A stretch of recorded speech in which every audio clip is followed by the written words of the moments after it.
The America you thought you knew is undergoing a radical identity crisis, and at the heart of this storm stands Congresswoman ILHAN OMAR with a chilling declaration, "I no longer recognize this country." Think about that for a moment. This is a woman whose life story is the very definition of the American dream, fleeing a refugee camp to reach the highest halls of power in Washington. Yet today she stands before the world to say that the land of the free has become a breeding ground for something toxic. Omar is sounding a red alert on what she calls a deep-seated hate that is suffocating the nation.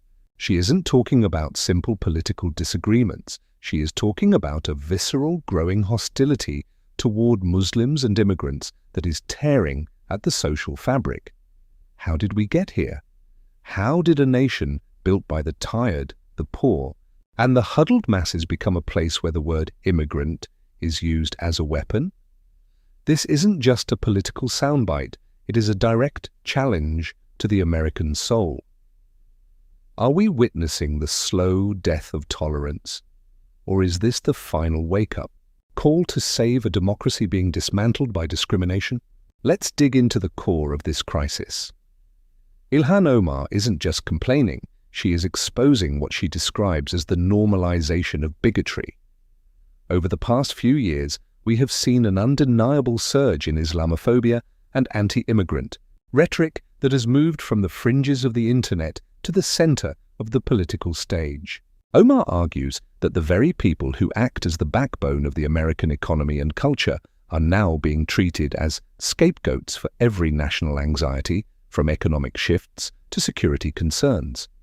From a journalistic perspective, the divide is staggering. On one side, Omar's supporters see her as a fearless truth-teller, a warrior willing to stare down the darkness of extreme nationalism. They point to the rising statistics of hate crimes and the desecration of mosques as undeniable, proof that her warnings are rooted in a painful reality.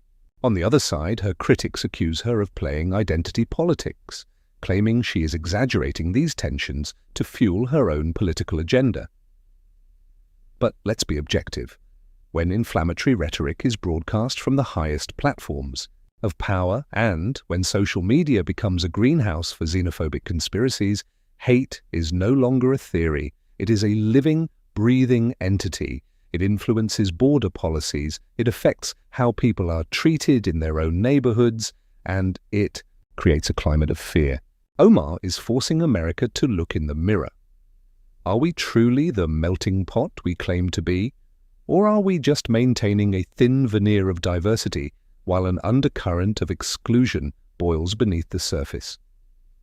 This is a war of values where the silence of the majority is increasingly being interpreted as the consent of the people. To wrap this up, we must realize that ILHAN OMAR's message is not meant to be comfortable. It is meant to be a bitter, necessary medicine. Liberty, justice, and equality are not permanent fixtures. They are fragile achievements that must be defended every single day against those who profit from division.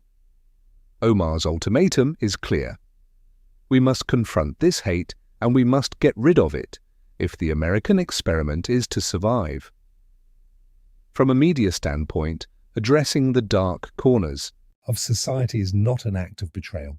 It is the highest form of patriotism. You cannot heal a wound by pretending it isn't there.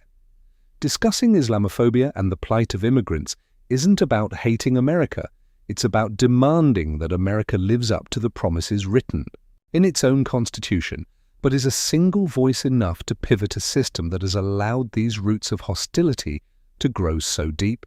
Or will this become just another spark in an endless cycle of partisan outrage? The answer doesn't lie with the politicians in DC. It lies with you.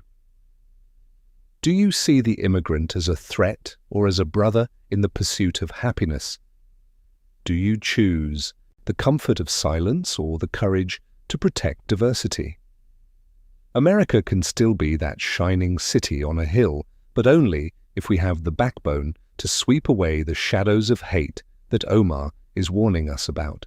Tell us what you think, because in this era of division, Your choice is the only thing that defines what America becomes next.